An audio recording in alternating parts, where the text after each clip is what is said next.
Hey folks, welcome to the Knifeprint Masterclass episode 6. I'm your host Dennis Tyrell of Tyrell Knifeworks, and today I'm excited to get into some really complex builds.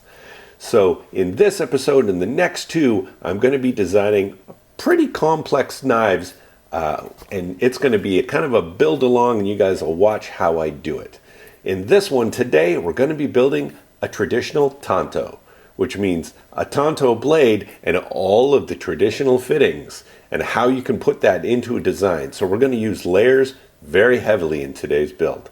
Let's take a look. All right, I'm ready to get into our first big design. Let's start from scratch. Like I said, this one's going to be a tanto. So I'm just going to start with the basic shape.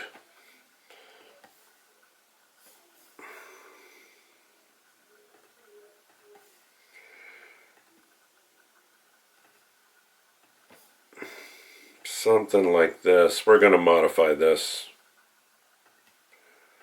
Something like that.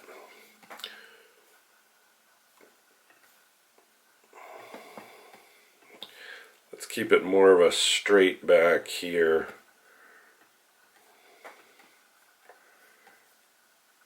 Alright. First thing I want to do is play with the dimensions. I want this thing to be relatively large.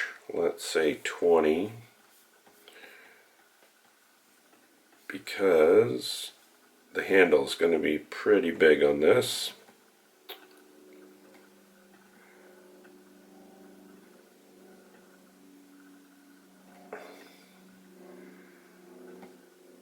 All right.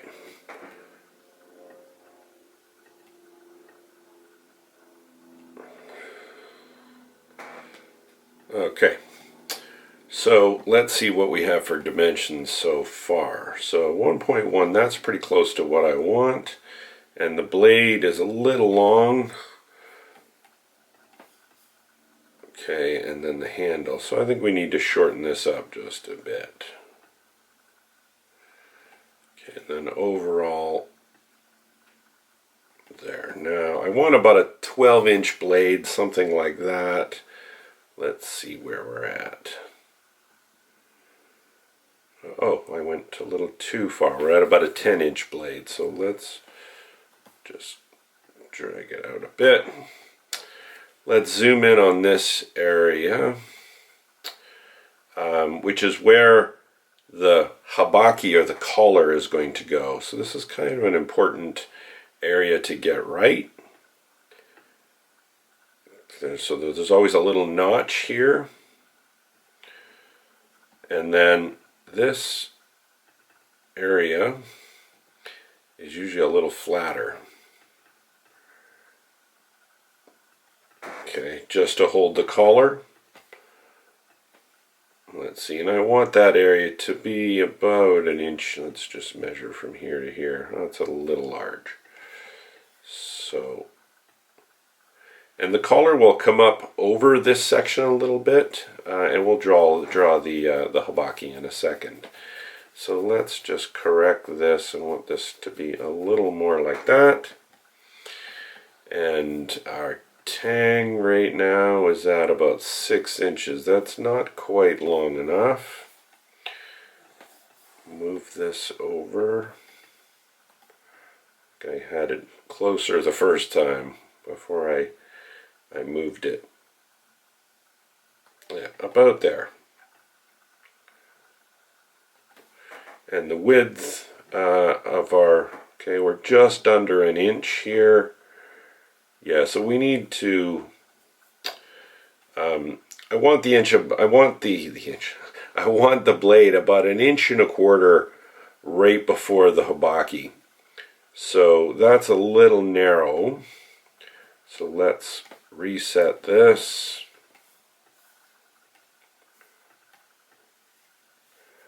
And we're going to just resize this out a little bit. Let's see where we're at. There we go, 1.25 inches. Almost exactly. And I need to fix maybe this a little bit.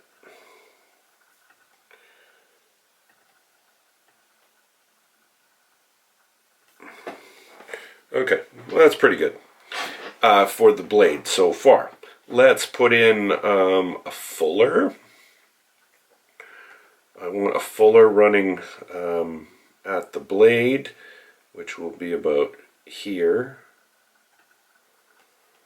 to about here, I think. And for these, I usually leave the ends in kind of a diamond pattern. You can see because I'm just going to go here, select this, center it up. I'm just going to align these a little bit. And then I'll just put some handles on these, and then that rounds out the edges.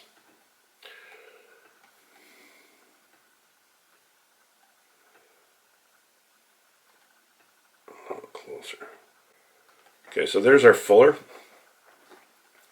Now the blade, the bevel on these, if you've never done one of these, it actually is gonna go all the way to the back here. It's not actually going to be sharp back here on the handle, but it is beveled. So I'm going to put it back here.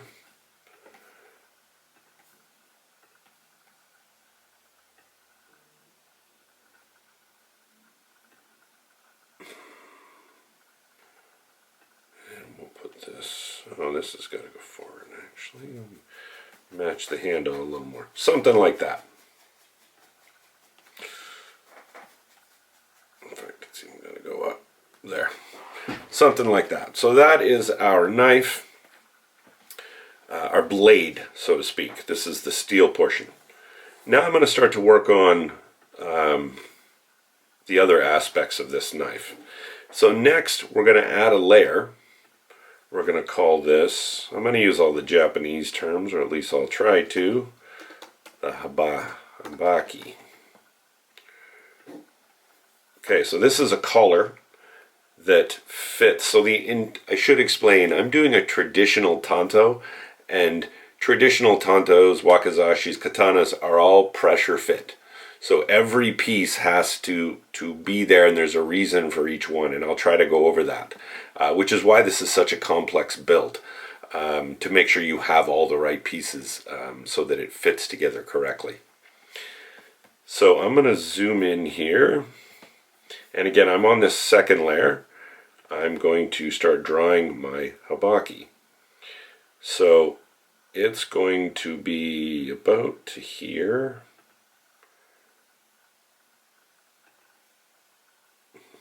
Okay, it's not going to stick out this much, so I'm going to fix this. And we're going to kind of dome it over here. We'll do it relatively simple here. So now let's fix it up.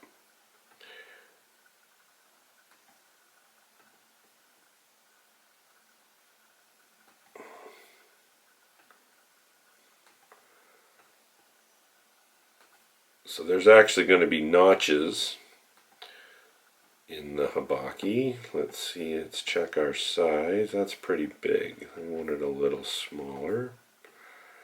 Probably close to that. Yeah, so it's like 1.25 inches there.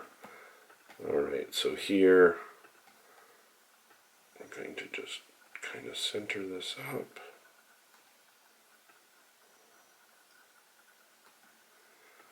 Okay, so that's kind of what our habaki is going to look like. Okay, so it's going to slide on here. Okay, if I want to do a side shot of this, so what I like to do is copy this. I'm going to paste it up here. Okay, and now I'm going to do basically a side version of this. So I'm just going to make it smaller. That also told me that these are not quite aligned. I think this is probably going to go there.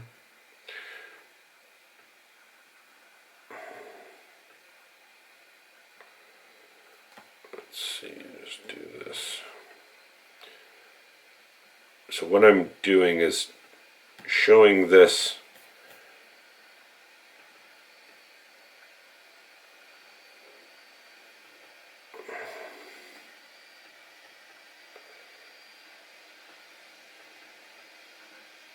this is going to look like here.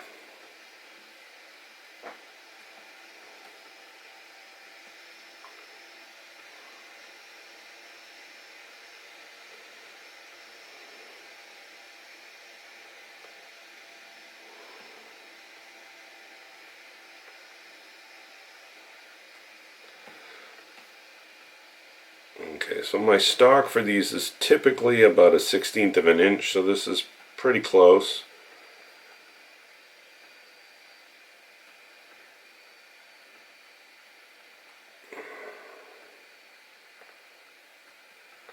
Okay, so it's going to be notched. Okay, and then the bottom of that notch is going to fit into the notch on the handle. I'm going to hide this notch right here. So that's where this fits in, and then the top is domed like this. So now we have a good side representation of what our habaki is going to look like. Okay, so next off, we need to do the guard and the suba, and on either side of that is a spacer called the seppa. So what I'm going to do is I'm going to do the guard first, which is going to be just, the side view is a basic rectangle, but we're going to embellish it afterwards. So here we'll call it suba.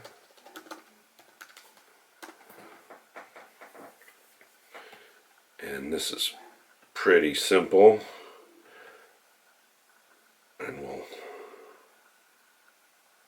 it's easier to do this, to arrange these on the layout line. So what I like to do sometimes is just move the drawing so it lines up with the lines down here. So it's an easy way to just line things up here. There, I can see they're on the line.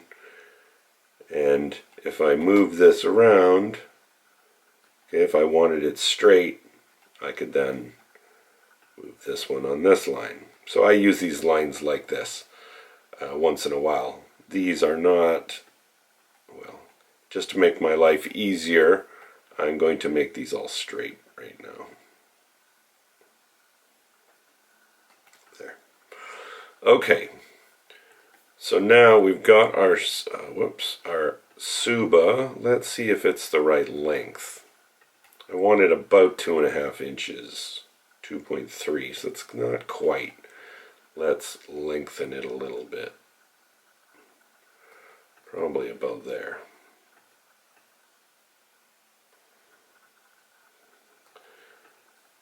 Alright, that looks good. Then we're going to do our spacer, but before we get there, this guy, let's just look at its, okay, so its height is 2.59, so that's pretty good. So let's take a copy of this. We're going to just move this around here, and then, whoops, we're going to paste it down here. Whoops.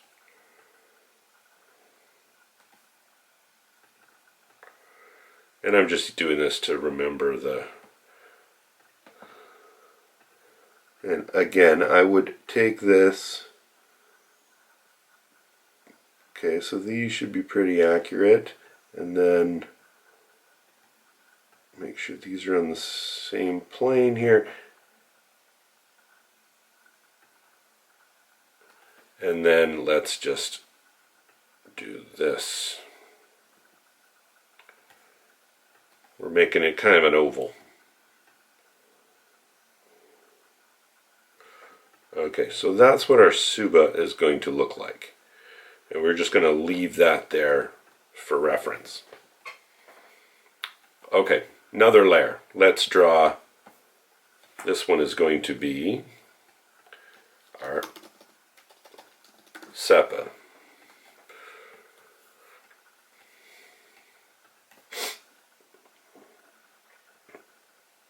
And this is going to be another rectangle. We're going to do the same kind of thing here.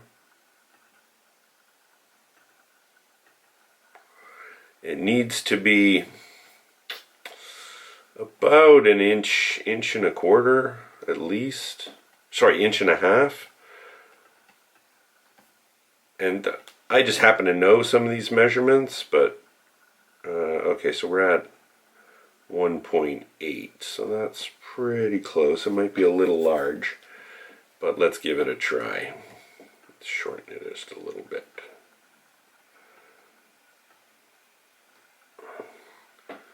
And these should be, yeah, let's see how wide these are. Well,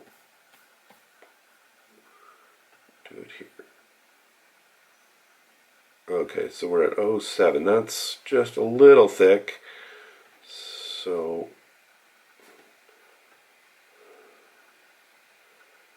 probably about there. Let's center it up. Again, I'm using the grid lines to visually center this.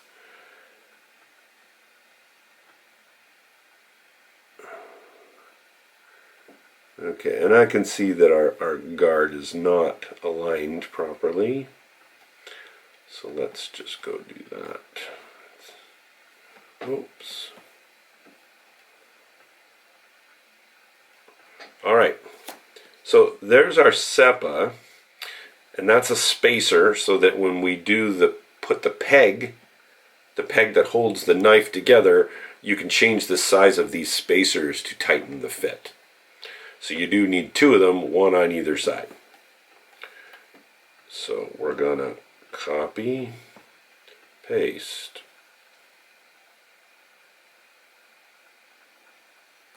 All right. So now let's also get one for our handle.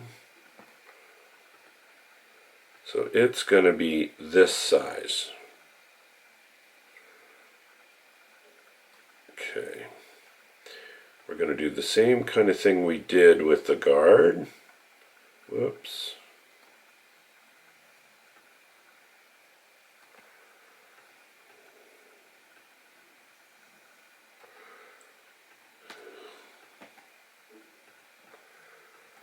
In that we're going to just make them ovals.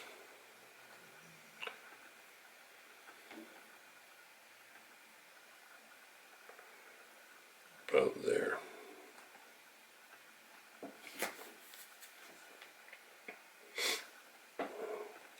Now, we need to, these are not quite wide enough.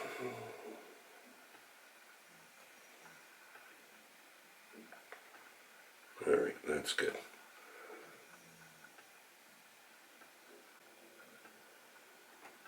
Okay, so there's what our SEPA looks like.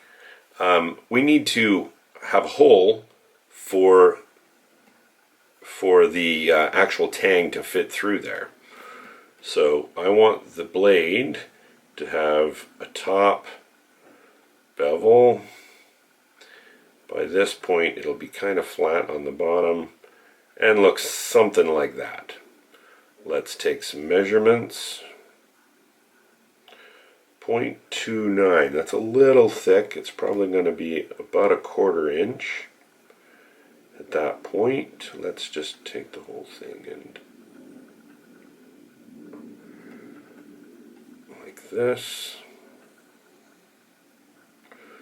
Okay, I went a little too far.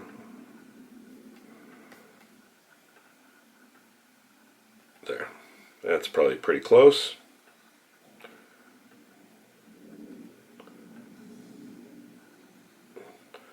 We'll center it up in here. Okay.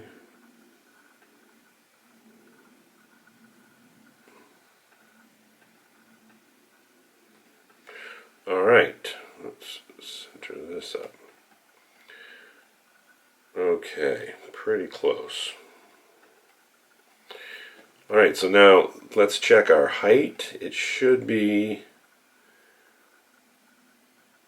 yeah, it's just over 1 inch. What we're going to do is compare it to the height here, 1.16. No, that's the blue.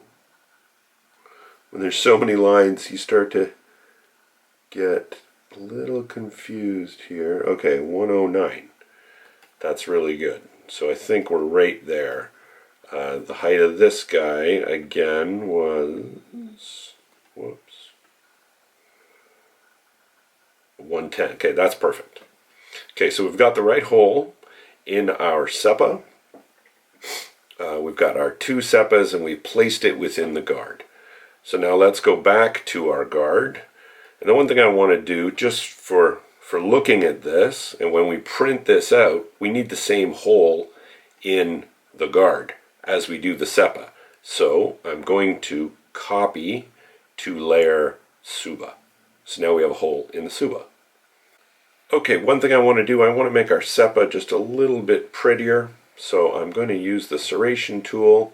I've got this set at a really small diameter, pretty close together, and I'm just going to start here, okay, and there. So we're going to do some marks on our SEPA. I can see that this guy's just a little bit off. There. Center that up a little better. Okay, so going back to the guard, we need some relief in the guard. It's pretty boring. We haven't done anything with it. So now that we know how big our SEPA is, let's put some features in here. Whoops.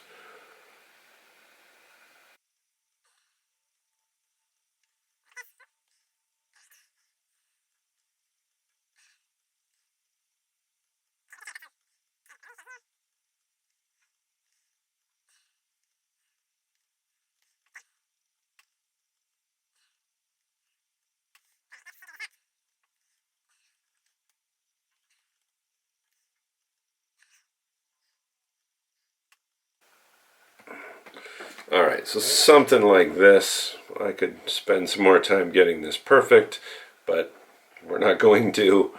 Now we're going to paste it, and now I'm going to flip it horizontally.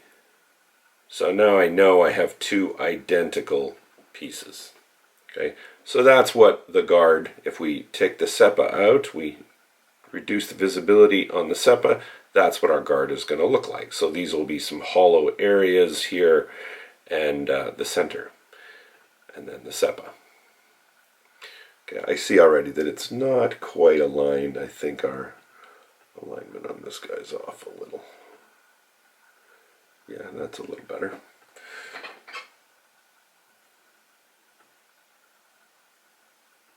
There. Okay, so we've done our blade, we've got the Habaki, we've got the Suba, and then the SEPAs. Let's go back up, let's reset this here. Now let's start working on the handle portion. Let's just move all the layers so we can see it. First off, do we have our handle long enough? Yeah, it's pretty good.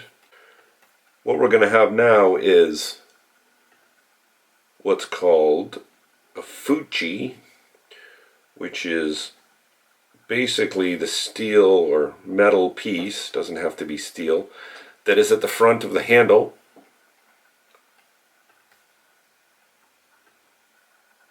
which is what will sit against the SEPA. Okay. And then the, oh, I just drew that on the wrong layer. Let's add our next layer. We'll call this one just handle. Okay, so the fuchi is part of it. Then we're going to, and we'll draw our fuchi in more detail, but the fuchi is basically going to have this same opening here. Might be a little smaller, well, not really, it'll be about the same size. So we could copy this, put it over here for our suka. So let's do that. Well, first I gotta move this to our handle layer.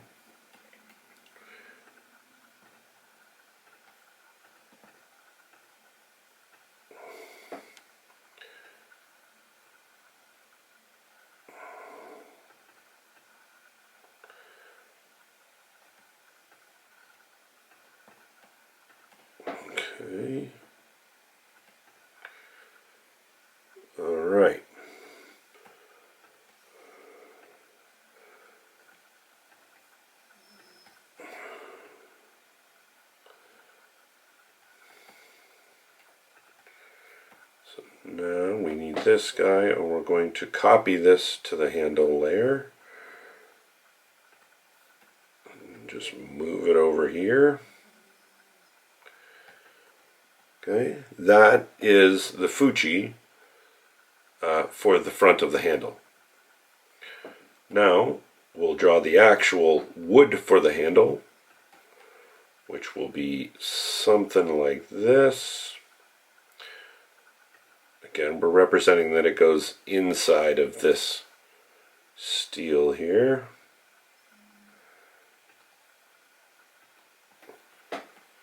Okay, these tend to go up a little bit.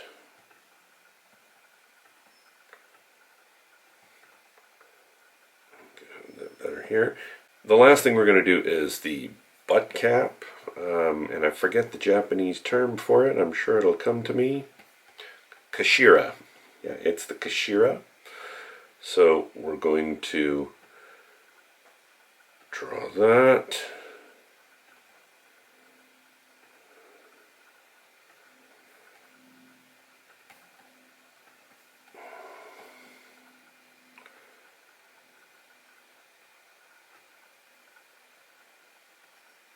Okay, we probably need to get these just a little tighter.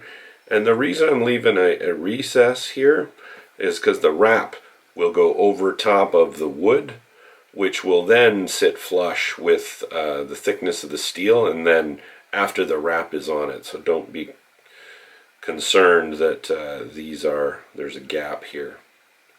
It is on purpose. Okay, so it's going to look something like that. There will be a hole through here.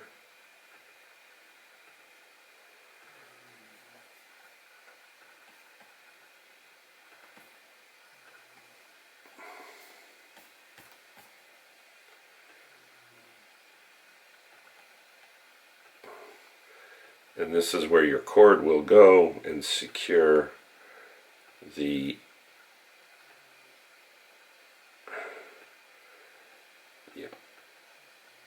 there. It doesn't look like a balloon.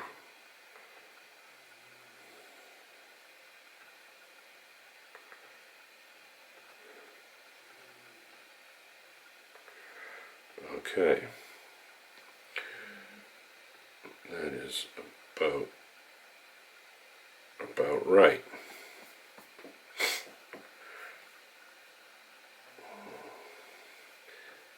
Okay, so let's review. We've got, let's go up here to this guy, and then, it's still zooming out.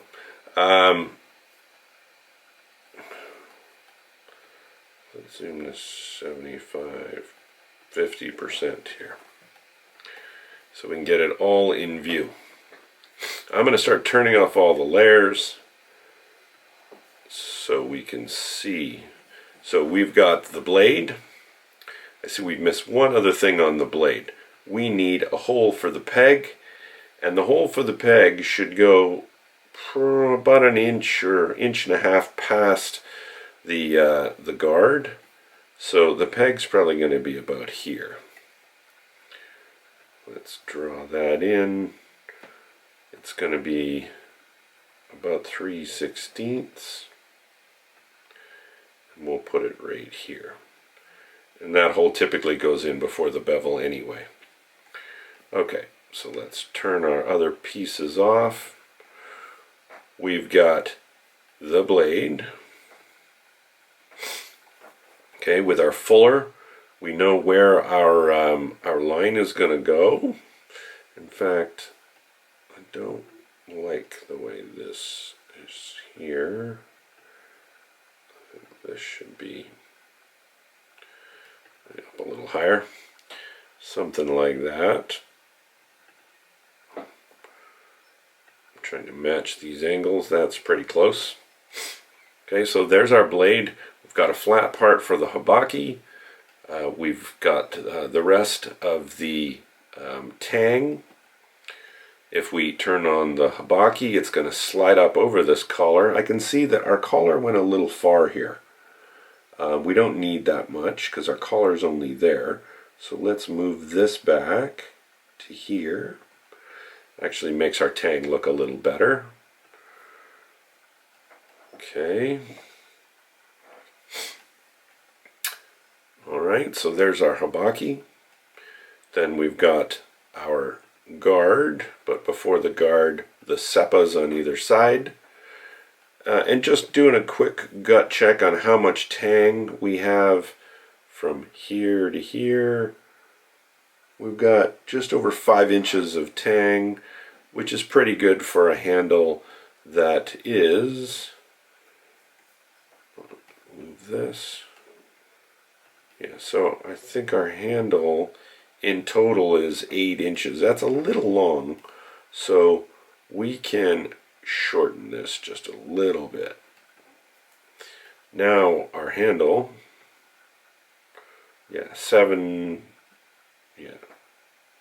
so just over 7 inches, which is pretty good. It's only a tanto after all. Okay, so we've got the seppas. We put edging around the seppa. We've got a hole in the seppas, and we can just hide the other aspects of those. And again, the reason I'm putting these on different layers is because I'm going to want to print these separately. I'm going to want to put these on paper and then put onto steel or copper or whatever I'm going to use for these spacers. So that's why I like to have them in separate layers. Same with the habaki. I'm going to want to be able to print this, put it on a piece of steel, sorry, probably not steel, probably copper or brass, so that I can get the sizing right. I'll know how big, for example, this notch is in the habaki. I know it's about, whatever this size is. I'm not on that layer. Yeah, so I know it's just, 0.313 inches, around there. So we can show our guard. I know our guard and what the sizing of our guard is going to be. I've got these cutouts in the guard. So it's on its own layer. If I hide the seppa layer, then you'll see exactly what I need to cut out of the guard. And what I've made mistakes on in the past is not doing a design like this and cutting out the guard, and then the seppas are not big enough or are too big or will not fit in this area cleanly. So it's very nice to be able to lay this kind of stuff out. As you can see, this is a pretty complex build. And then lastly, we see where our handle is going to go. Okay, we can see that the handles is going to line up with the seppa. I've also had an issue before where the seppas were too high, the handle didn't line up with the seppa, and I basically had to redo the construction from here back because of some of the lineup issues with the guard. So it's good to have that up front. So I'm pretty happy with this tanto design. I think it's pretty close to what I would use in designing something like this. I've done wakizashis and katanas in this similar manner, where I've laid out every little piece. I know the sizes of each piece, so that I can put these together, especially when it comes to fitting these together. So hopefully this helped you out, guys. This is an excellent piece of software for this kind of stuff. I've done this previously without layers, and it's much more complicated. So layers just makes this super easy. Thanks for joining me, folks. We'll see you on the next one.